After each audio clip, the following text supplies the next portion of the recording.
News में आप सभी का स्वागत है। मैं हूं आपके साथ नेहा। उत्तर प्रदेश में एक या तो नहीं बल्कि चार बार हुकूमत करने वाली समाजवादी पार्टी के हालात 2024 के लोकसभा चुनाव में उलझे से नजर आ रहे हैं। कुछ फ्लैशबैक में जाए तो सपा किसी दौर में सियासी अखाड़े के दिग्गज पहलवानों से पटी पड़ी रहती थी। पार्टी के आला कमान से लेकर उनके सिपहसालार तक कोई भी दांव पे चल देते थे तो वो खाली नहीं जाता था। मुलायम सिंह के राजनीतिक चरखा दांव ने देश तक की सियासत में भूचाल ला दिया था। अमर सिंह, आजम खान, शिवपाल और राम गोपाल जैसे महारथियों के इशारों पर विधायक और सांसद तय हो जाया करते थे। लेकिन मौजूदा दौर में सपा के अंदर जो कुछ भी चल रहा है उससे ये माना जा रहा है कि पार्टी के भीतर रणनीतिकारों का अकाल पड़ा हुआ है, या फिर यूं कहें कि अखिलेश की नेतृत्व क्षमता और हर दांव हाशिए पर आ चुकी है। लोकसभा चुनाव का चुनावी बुगुल फूंक चुका है और सियासी अखाड़े में मल्ल युद्ध के लिए पहलवानों के चयन की प्रक्रिया चल रही है। विरोधी पहलवानों की ताकत और दांव पेच को भांपते हुए हर राजनीतिक दल अपने पहलवानों का ऐलान करने में जुटे हुए हैं। लेकिन सूबे की सबसे बड़ी विपक्षी पार्टी सपा चुनाव से पहले बेहद ही कंफ्यूज नजर आ रही है। सपा इस बार कांग्रेस के साथ गठबंधन कर लोकसभा के चुनावी मैदान में है, तो कई छोटे दलों को भी गठबंधन में शामिल कर अखिलेश यादव एनडीए के खिलाफ ताल ठोकने की तैयारी में है। यूपी में 63 में से 51 सीटों पर सपा प्रत्याशियों का ऐलान कर चुकी है। पहले चरण के लिए कई सीटों पर नामांकन भी हो चुके हैं। काफी मंथन के बाद उतारे गए प्रत्याशियों में कई सीटों पर सपा ने उम्मीदवार बदल दिए हैं, जिसके चलते न सिर्फ प्रत्याशी बल्कि पार्टी के कार्यकर्ता और जनता भी पशोपेश में है। गौरतलब है कि पिछले विधानसभा चुनाव में भी अखिलेश ने ऐन वक्त पर प्रत्याशी बदले थे, जिसका खामियाजा पार्टी को भुगतना पड़ा था। ऐसे में सवाल उठ रहा है कि घोषित चेहरों को बदलने का दांव इस बार भी सपा के लिए उल्टा न पड़ जाए।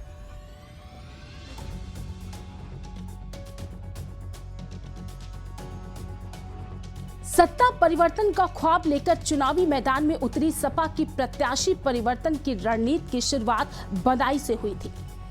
सपा ने पहले बदायूं सीट से धर्मेंद्र यादव को प्रत्याशी बनाया था, लेकिन बाद में उनका नाम काटकर शिवपाल यादव को टिकट दे दिया गया।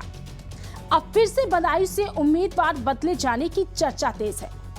शिवपाल यादव ने सार्वजनिक रूप से ऐलान किया है कि बदायूं सीट से वो चुनाव नहीं लड़ना चाहते हैं। उनकी जगह पर बेटे आदित्य यादव को टिकट देने की वकालत की है।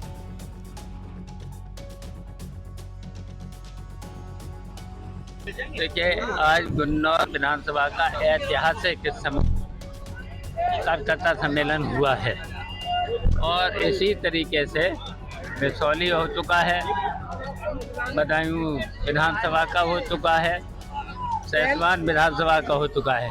आज था गुन्नौर विधानसभा का, तो ये ऐतिहासिक सम्मेलन हुआ है और इसी तरीके से ऐतिहासिक सैसवान का था, बदायूं का था, बिसौली का था और पूरे बदायूं और संभल में गुन्नौर पड़ता है, तो पूरी की पूरी जनता समाजवादी पार्टी के जिताने का मन बनाती है। जैसे हम 2002 से सुनते आ रहे हैं कि चाचा का तूफान आएगा, वो लहर आज दिखाई दी, क्योंकि जो 2017-2019 में जो चेहरे भाजपा में थे वो आज आपके कार्यकर्ता सम्मेलन में मौजूद थे। आदित्य यादव के नाम पर पहली बार मोहर लगाई है, क्या आदित्य यादव चुनाव लड़ेंगे, बताइए इसे। देखिए, यहाँ सम्मेलन में तो प्रस्ताव पास कर ही दिया है, तो जब प्रस्ताव सम्मेलन ने पूरे कार्यकर्ताओं ने कर दिया है, अब ये प्रस्ताव जाएगा राष्ट्रीय नेतृत्व के पास, तो अब राष्ट्रीय नेतृत्व भी सहमति मिल जानी चाहिए। 400 पार का भाजपा का नारा है, क्या कहेंगे? देखिए, भाजपा 400 पार का फैसला नारा दिया है, तो ये देखिए पूरे देश की जनता भारतीय जनता पार्टी को हराएगी और भारतीय जनता बहुत नीचे रह जाएगी। चुनाव से ठीक पहले केजरीवाल की गिरफ्तारी हुई है दिल्ली सीएम में, क्या कहेंगे इसको लेकर? देखिए, भारतीय जनता पार्टी न तो संविधान को मानती है, न लोकतंत्र को मानती है, वो पूरे विपक्ष को ख़त्म करना चाहती है और झूठे मुकदमों में उनको सबको जेल भेजना चाहती है। ईडी सीबीआई का सहारा लेकर के झूठे मुकदमा लिखा करके उन पर जेल भेजती है। बदायूं से सबसे पहले प्रत्याशी बनाए गए धर्मेंद्र यादव को आजमगढ़ भेज दिया गया था। बदायूं में खुद के लिए जमीन तैयार कर रहे धर्मेंद्र यादव का ट्रांसफर जब आजमगढ़ कर दिया गया तो धर्मेंद्र आजमगढ़ की गलियों में साइकिल दौड़ाने लगे।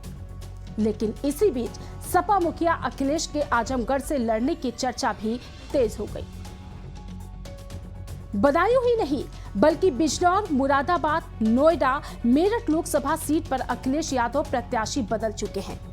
बिजनौर लोकसभा सीट पर सपा ने पहले यशवीर सिंह को प्रत्याशी बनाया था, लेकिन बाद में उनका टिकट काटकर दीपक सैनी को उम्मीदवार बना दिया गया।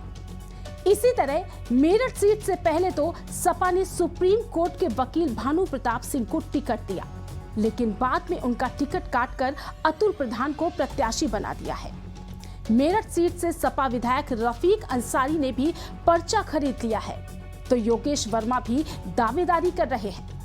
अब ऐसे में अखिलेश को अतुल प्रधान, रफीक अंसारी और योगेश वर्मा के बीच बैलेंस बनाना पड़ सकता है।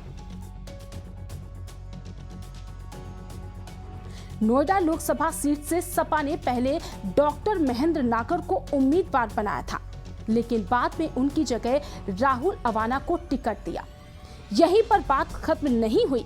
महेंद्र नागर लखनऊ पहुंचे, जिसके बाद नोएडा के टिकट होल्ड कर दिए गए और 10 दिनों तक असमंजस बना रहा और फिर सपा ने राहुल अवाना की जगह महेंद्र नागर को फिर से प्रत्याशी बना दिया। और इसी तरह मुरादाबाद सीट पर सपा ने पहले मौजूदा सांसद एचटी हसन को प्रत्याशी बनाया था। एचसी हसन ने अपना नामांकन भी दाखिल कर दिया था, लेकिन दूसरे दिन ही अखिलेश यादव ने रुचि वीरा को टिकट दे दिया। रुचि वीरा के नामांकन करने के बाद भी अखिलेश यादव एचटी हसन को ही उम्मीदवार बनाए रखने का दांव चला, लेकिन नामांकन का समय खत्म हो जाने के चलते कामयाब नहीं हुए।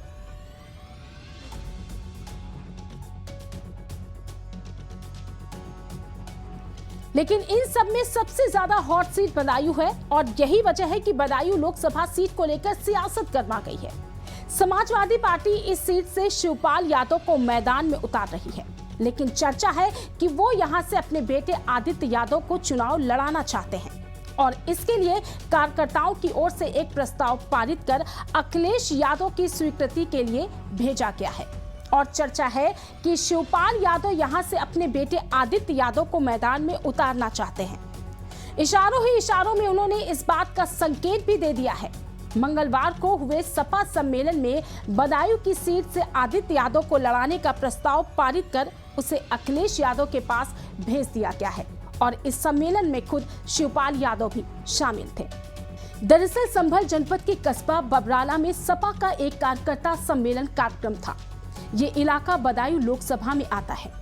सम्मेलन में चुनावी रणनीतियों से ज्यादा चर्चा प्रत्याशी को लेकर हुई। शिवपाल की जगह आदित्य यादव के नाम पर मुहर लग गई और प्रस्ताव पारित हो गया, जिसमें शिवपाल सिंह यादव की पूरी तरह रजामंदी नजर आई और इस सीट पर प्रत्याशी बदलकर आदित्य यादव को लड़ाने की चर्चा पहले से ही सियासी गलियारों में तैर रही है। प्रस्ताव पर अब केवल अखिलेश यादव को स्वीकृति देने की औपचारिकता भर बाकी बची है। सम्मेलन के बाद मीडिया से बात करते हुए शिवपाल यादव ने कहा कि बिजनौर विधानसभा में आज ऐतिहासिक कार्यकर्ता सम्मेलन हुआ है। आदित्य यादव के नाम पर उन्होंने कहा कि यहाँ की जनता और कार्यकर्ता कह रहे हैं कि यहाँ से आदित्य यादव ही चुनाव लड़े। शिवपाल बोले कि प्रस्ताव अखिलेश यादव के पास भेज दिया गया है और वहां से भी सहमति मिल जानी चाहिए।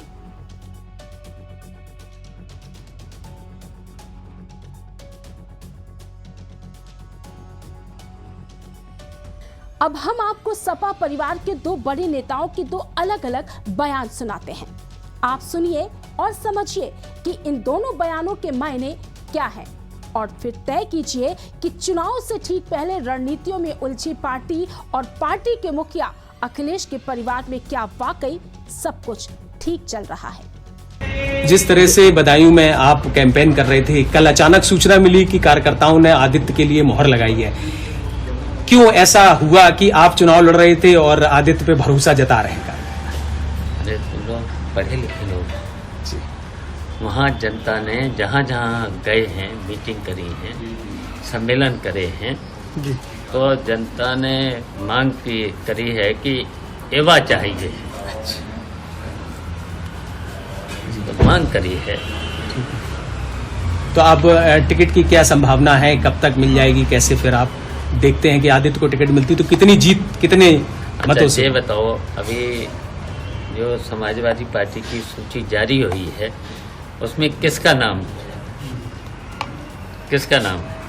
आपका है? बदायूं से तो आपका ही है। हाँ, तो फिर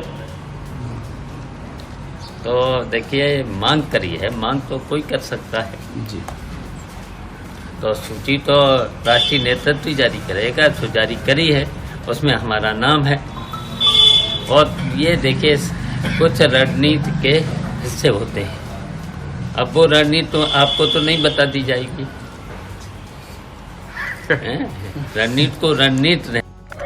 सांसद जी, जैसे आज गुन्नौर के बबराला में एक कार्यकर्ता सम्मेलन हुआ है जिसमें आप भी हैं और चाचा शिवपाल भी हैं और आदित्य यादव भी हैं, यहाँ पर क्या कहेंगे? यहाँ पर कार्यकर्ता सम्मेलन पूरी समाजवादी, हम लोग तो है ही परिवार के, बाकी पूरा हमारा गुन्नौर समाजवादी परिवार आज यहाँ मौजूद था और सबने मिलकर संकल्प लिया है आदरणीय अखिलेश यादव जी के हाथों को मजबूत करने को और यहाँ से समाजवादी पार्टी को जिताने का ऐतिहासिक संकल्प सभी ने लिया है।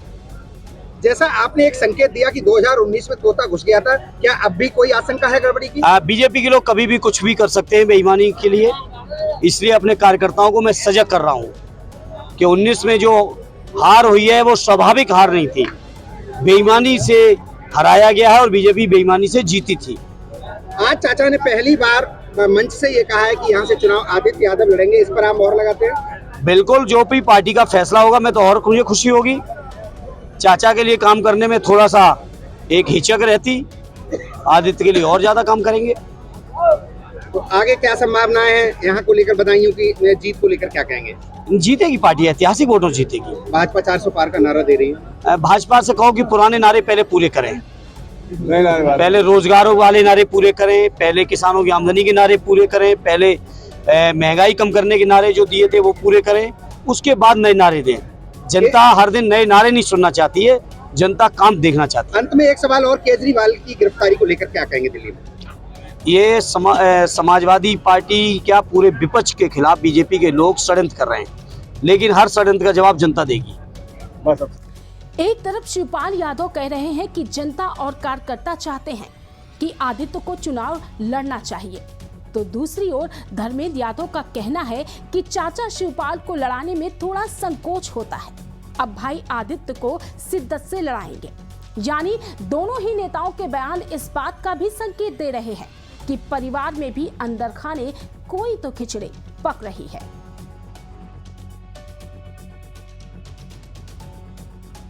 अखिलेश यादव की लोकसभा सीटों पर उम्मीदवार बदलने की रणनीति को लेकर पार्टी के अंदर के नेता भी नहीं समझ पा रहे हैं और जिनको टिकट मिला है वो भी कश्मकश में है। 2022 के विधानसभा चुनाव में भी सपा ने दर्जन भर से ज्यादा सीटों पर उम्मीदवार की अदला बदली चलती रही है।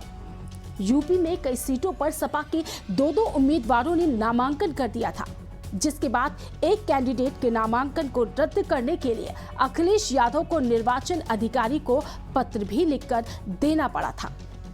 इसके चलते मतदाताओं को काफी कंफ्यूजन से गुजरना पड़ा था और सपा को चुनाव में इसका खामियाजा भी भुगतना पड़ा है। इसके बावजूद सपा सबक नहीं ले सकी है और लोकसभा चुनाव में फिर से वैसी ही स्थिति बनी हुई है।